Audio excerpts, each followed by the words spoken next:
sex trafficking, narcotics, robbery, carjacking, and firearms-related offenses. This impactful case is the result of an investigation led by HSI New York's Violent Gang Task Force and New York City Police Department, with the invaluable assistance of the U.S. Attorney's Office of the Southern District of New York, ICRO, ATF New York, and CBP. HSI New York's Violent Gang Task Force has been at the forefront of TDA-related investigations nationwide. Today you'll be hearing Board Czar Tom Homan, followed by New York City Mayor Eric Adams, NYPD Police Commissioner Jessica Tisch, and New York City Deputy Mayor for Public Safety Kaz Daughtry.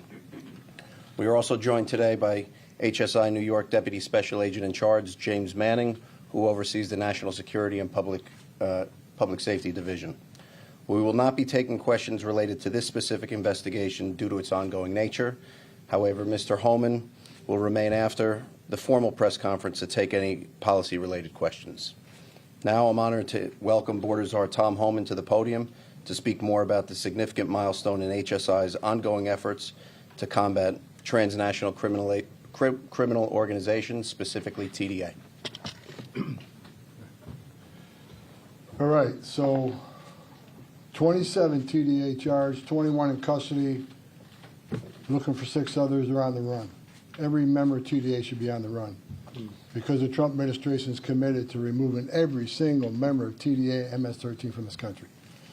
Trump administration has been serious from day one. We're going to concentrate on public safety threats and national security threats. And the results of our collaboration, 27 TDA members, and look at the weapons in front of you. This is what collaboration looks like. This is why I've been working with Mayor Adams since November.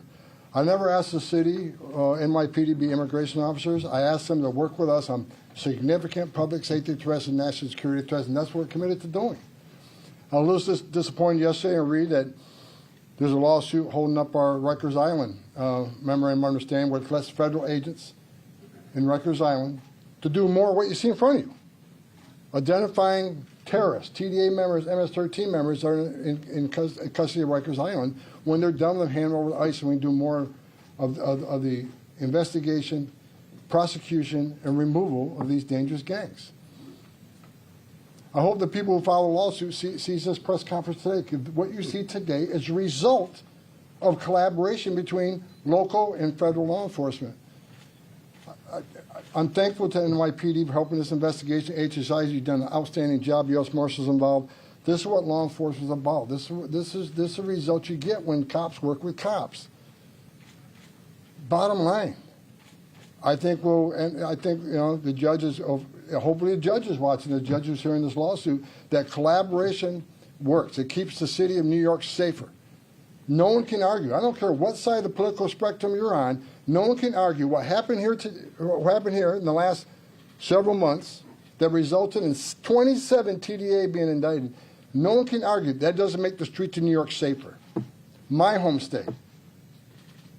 This is what we're all, everybody on the stage, we all want New York City to be even safer than it is today. And the way we do that, we remove public safety threats, especially national security threats, public safety threats out the street in New York. If they're in the country illegally, they commit a serious crime, they should not be free to roam the street. So the lawsuit basically says we want these type of people that we just indicted to walk out of Rikers Island every day, rather than working with ICE, DEA, FBI, U.S. Marshals, work with federal law enforcement to help remove these public safety threat, illegal alien terrorists from the country. TDA, MS-13, but designated terrorist organizations, and that is our goal, to remove everyone from this country. President Trump's been clear. I support President Trump. He made a promise to America he's going to make this country safe again. And today you see one small step, and many more steps to come to make this country safe and help Mayor Adams and the police commissioner in any way we can to rid this city of illegal alien public safety threats and national security threats. I keep saying those two things because that's what we are focusing on. Everybody can look at the data. I looked at data this morning. ICE has just over 60,000 interior arrests in the United States, most of them criminals. And let me say this one thing to the city of New York. When you have a sanctuary city policy, there are sanctuaries for criminals. when ICE officers, HSI officers have to go into the community to arrest a bad guy, a public safety threat, a national security threat, that means more officers in your neighborhoods. That means more collateral arrests. Because when we find the bad guy, which we will, many times he's with others who are in the country illegally. Well, they're coming too. So sanctuary cities get exactly what they don't want: more agents in the neighborhood and more collateral arrests. Work with us. Give us access to the person that you locked in a jail cell, because they're obviously a public safety threat. That's all we're asking. Mayor Adams is trying to get that done. He's a law and order mayor. Simply wants to give access to the people that were locked up that are public safety threats and national security threats. It's simple. It's logic. So I'm really happy about this event today. So maybe the naysayers will see what collaboration looks like, what the results look like. This city is safer today because the men and women standing on the stage and men and women in the back of the room wearing those uniforms. They put on the line for the city every day, just like NYPD does. Every day they strap a gun to their hip, wear a Kevlar vest to make this city safer. We want to do it in partnership. And that's my goal. That's President Trump's goal. And hopefully we can get it done. So thank you. And right now I want to introduce the city, the New York Mayor, Mayor Adams. Thank you so much, Board Azar, and thank all of the men and women who put their lives on the front line every day. And really want to thank Special Agent in Charge, Acting Special Agent in Charge, McCormick, for your team. And as the Board Azar stated, was the mission of the presidential administration, I want to be clear on my mission. My mission is to rid every one of these dangerous gangs from our city. I'm unapologetic about it. That mission was pre-election. It's the same post-election. And every law enforcement agency on the city, state, and federal level is part of that partnership. And when you start to attack law enforcement agencies for doing their jobs, you're insulting the men and women who have placed their lives on the front line to address the issue. The question that we must answer, whose side are you on? Are you on the side of those who are carrying these illegal guns, wreaking havoc, sex trafficking, harming innocent people, regardless of their documentation?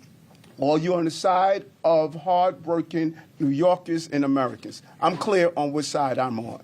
I'm on the side of those who are protected as a cop, state senator, borough president, and now the mayor of the city of New York.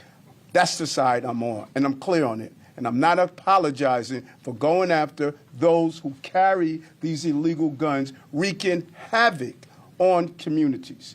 And so those who want to romanticize these characters and make it seem like they are here just to be part of the American dream is not doing armed robberies. The American dream is not discharging guns. The American dream is not shooting at police officers. The American dream is not going into homeless shelters and taking the documentations from innocent people and forcing them into sex trafficking. That's not the American dream. And we're not going to be a safe harbor for criminals. That's who this group is. And hats off to the entire team. Hats off to Homeland Security, HSI. Hats off to ICE. Hats off to NYPD. Hats off to the FBI. Hats off to those who have part of this collaboration to take dangerous people off our streets. Dangerous people. No regard for who they shoot at and what they do to carry out their actions. And today's gang takedown is another victory for safety and law enforcement in our city. The defendants include members of the notorious Tren de Aragua. And let me tell you something. I won't have a tequila drink with a gang member. I won't be hanging out with them and hugging them, acting like they are victims. They are not victims. They create victims by their actions. A transnational criminal gang based in Venezuela that has terrorized people in their own country and here in America. When I was telling the acting special agent in charge when I was in Ecuador, people were stating, we don't want to leave Ecuador but we're being run out of Ecuador because of the gangs that are in our country. Then they came here, and you know what they saw? They saw some of the same gang members and representations and symbols of gang members. Speaking to the police commissioner this morning, we are amazed that we've been able to keep down crime at the level that we have been able to, and it's because we prevented them with our law enforcement, federal partners in city and state. We prevented them from taking a stronghold and foothold in our city, and we're going to continue to do that.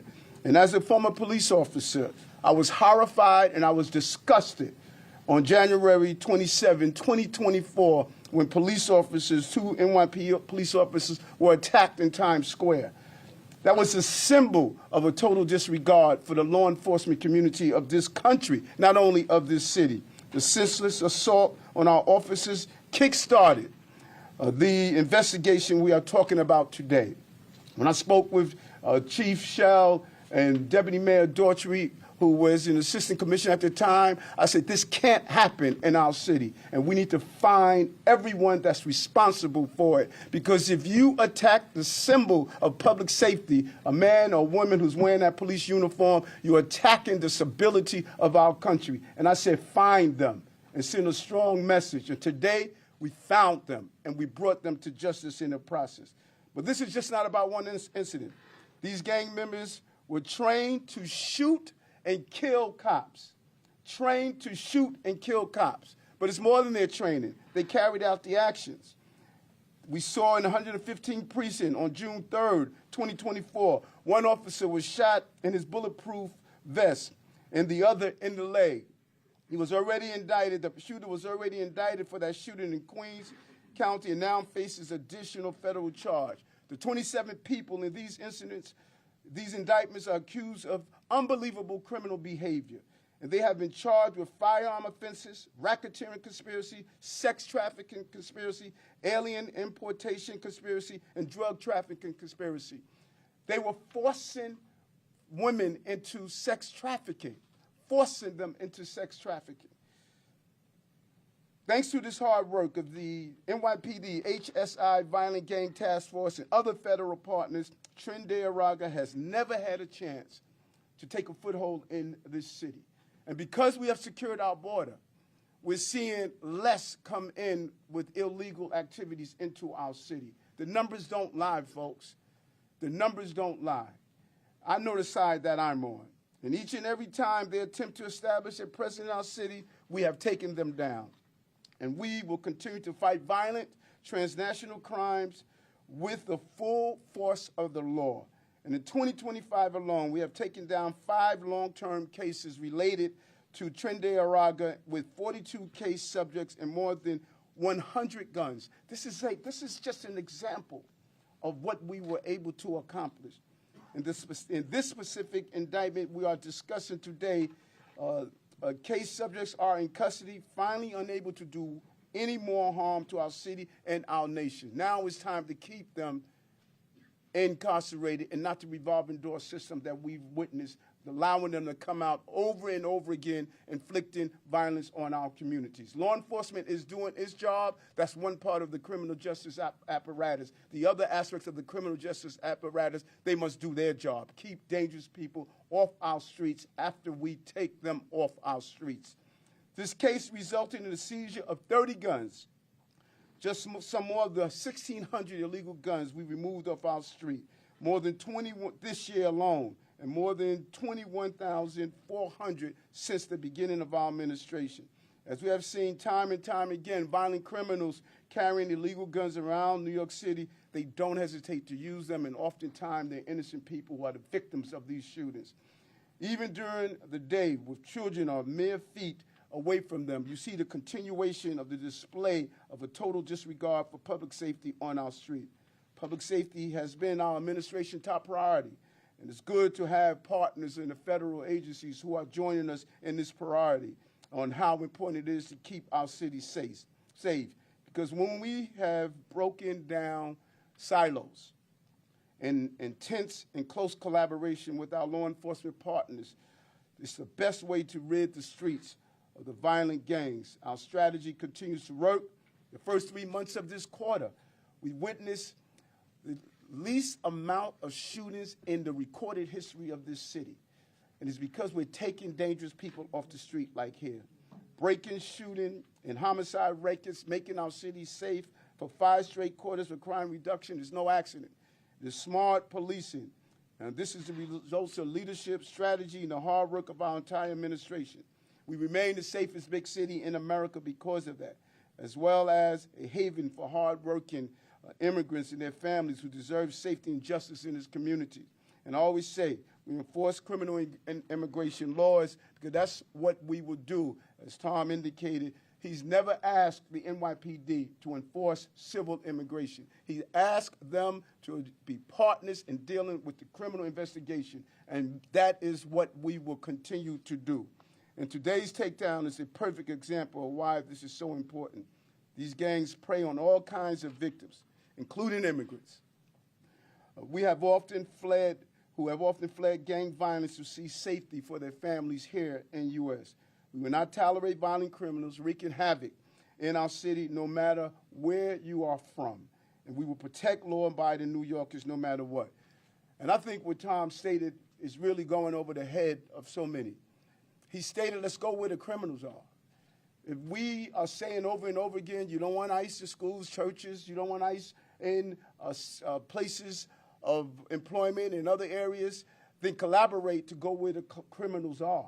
That's the goal that we want to accomplish as we continue to make our city safe. And I, again, want to thank our partners who have allowed us to do this. And as an American, and as a former member of the New York City Police Department, and as a nephew of an uncle who died protecting this country is for those who believe in our rule of law, our principles, and are here to provide a life for themselves. It is not a safe haven for criminal behavior. And it's time for all of us to ask the question, particularly those who are in government, that find it more convenient to have a tequila drink with someone who's a gang member. Which side are you on? I know the side I'm on. I'm on the side of law-abiding people who are in this country. I cannot thank you guys enough for the job that you've done. Let's continue to make this city the safest big city in America. Thank you. Commissioner. Thank you, sir.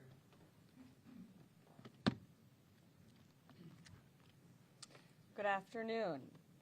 I want to start by thanking Darren McCormick, the acting HSI Special Agent in charge, of course, Mayor Adams, and all of our federal partners here today, especially those on the HSI Violent Gang Task Force who helped bring this case forward.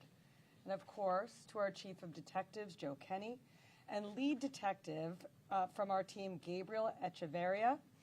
For the first time ever, federal RICO charges have been brought against members of Tren de Aragua, a brutal, violent gang who have terrorized our city since at least 2023. This is a massive takedown of some very, very bad people. 27 gang members have been indicted, with 23 currently in custody, and we're hot on the trail of the remaining 4. Charges include racketeering, drug trafficking, robbery, weapons charges, and sex trafficking, and we seized 33 illegal guns. For context, here is a timeline of TDA in New York City. TDA first arrived here about 2 years ago and began committing a string of coordinated robberies using scooters as getaway vehicles. They attacked people on the streets for their wallets, their purses, their watches, anything that they could get their hands on. These robberies were connected, networked, and they were citywide.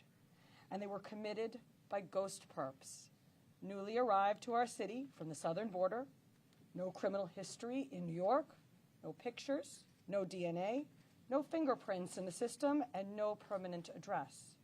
They were issued IDs when they entered our shelter system, but they would swap them freely.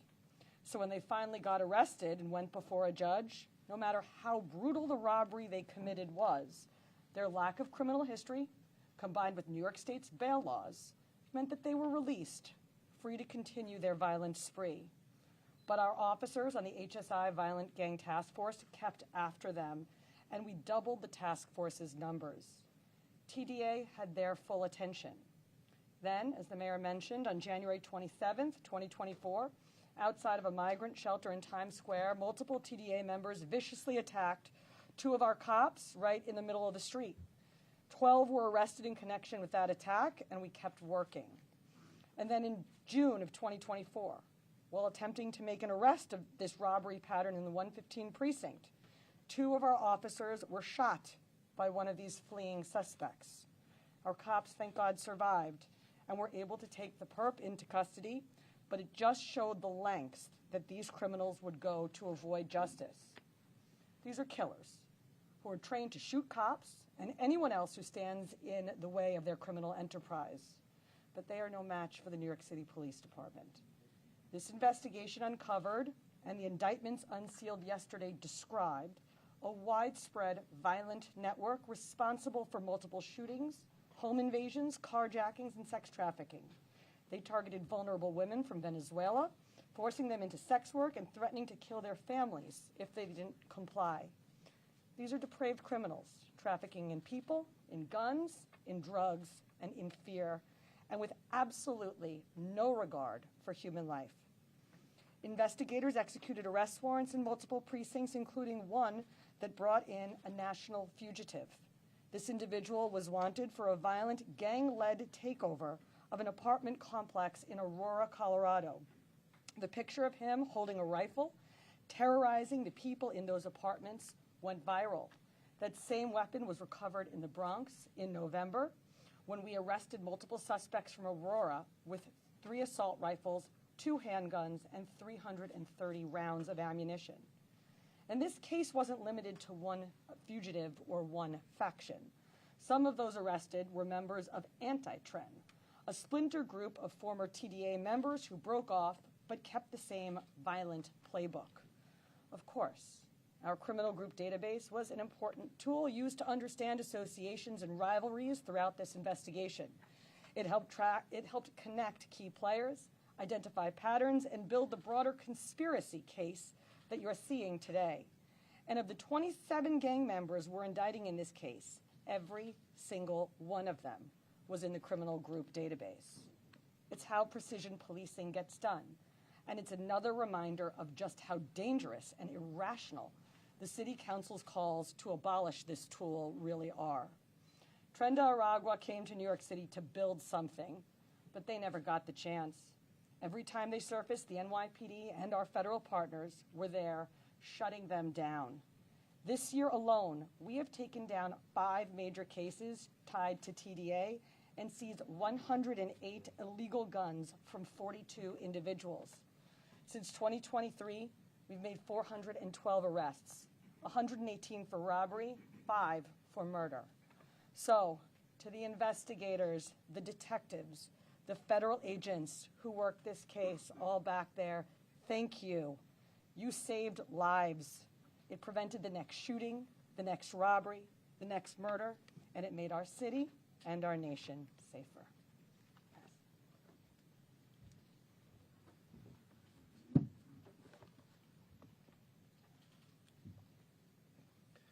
Thank you, Commissioner Tisson. Thank you to all of our partners here in this case. This is a major win for public safety in New York City.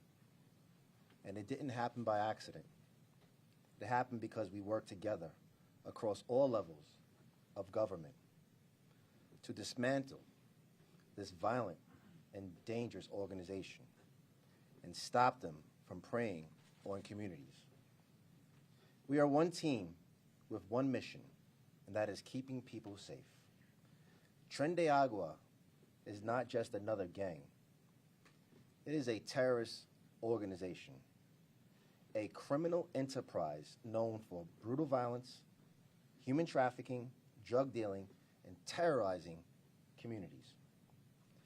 New Yorkers know this all too well. Since this gang first arrived on our radar, we have seen them threaten our neighbors and our businesses with drive-by thefts on mopeds and scooters. We have seen guns and dangerous pink drugs flood our streets. We have witnessed Tren de Aragua members shoot 2 of our finest simply for doing their job, and that is keeping New Yorkers safe. And I remember that night. I remember, Mayor, when we were in the hospital room watching that body camera, and one of the officers that was shot in his vest, he said, "I'm okay. I need you to go. My partner's been hit in the leg." Unbeknownst to those two officers that they just encountered a terrorist on our street. The crimes weren't isolated to incidents. They were a deliberate campaign to spread fear, violence, and disorder on our streets.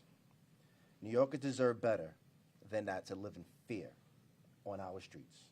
And the only way to dismantle a global threat like Tren de Aragua is the strong partnership and targeted operations like this one here today. Mayor Adams and Commissioner Tiss's Police Department will not allow divisions to get in the way of public safety. When we partner with the federal authorities on criminal matters, we strengthen our ability to go after violent criminals. We are talking about people engaged in human trafficking, pushing deadly drugs, and bringing guns into our neighborhoods. Let me be clear. We are going to go after you and every person who is causing harm to anyone in New York City. And we will continue to build partnerships that keep New Yorkers safe and make this the safest big city in America. This kind of teamwork, that makes the dream work. Mr. Mayor, I remember back in 24, you just mentioned a little while ago, in January 24, when you were talking to me and Chief Shell at the time, and you asked us and you tasked us to develop a strategy to go after TDA. You told us to work with any agency, and I remember this clear as yesterday. You said work with any agency that is going to keep all of New Yorkers safe, and they criticize you for that. But here is the successful result for working with our federal partners, right here in front of you. We will not allow terrorist organizations to operate unchecked in this great city, the greatest city in the world. We will not stop going after criminals who think they can bring fear into our neighborhoods. This team will find you, and we will bring you to justice. And we will continue to work with our partners to protect New Yorkers and to continue to make this the safest big city in New York, in America. Thank you.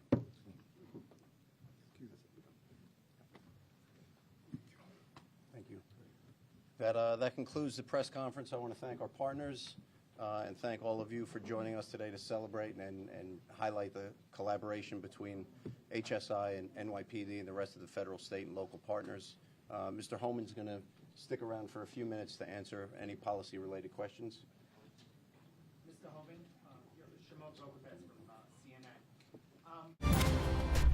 This has been breaking news.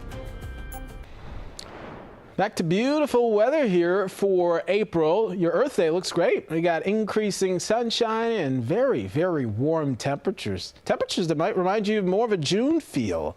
And the warm pattern sticks around too. How about this? A 3-day stretch of 70s